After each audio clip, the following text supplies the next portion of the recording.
হয়তো তোমাকে ভুলিয়ে দেওয়ার মতো শক্তি আমার কোনোদিনই ছিল না।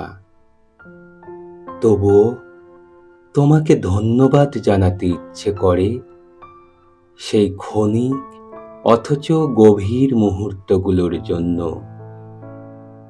ভালোবাসা কাকে বলে তা অনুভব করানোর জন্য, আর বিচ্ছেদের নিঃশব্দ শূন্যতা কিভাবে বুকের ভেতর বাসা বাঁধে তা শেখানোর জন্য।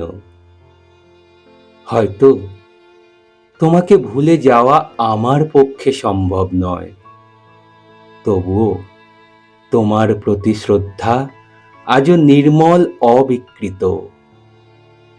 কতবার ভেবেছি বলি আরো একটু থেকে যাও, কিন্তু যদি অন্য কোনো আকাশের নিচে তুমি সত্যিই হাসতে পারো, তবে তোমার সেই হাসিটুকুই হোক আমার ভালোবাসার শেষ প্রার্থনা।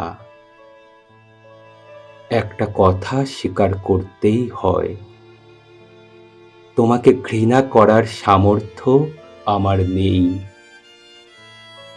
তুমি আমার জীবনের সেই অশ্রুত সুর, যা কখনো উচ্চারণ করা যায় না, তবুও অন্তরের গভীরে অনবরত বেজে চলে নীরবে।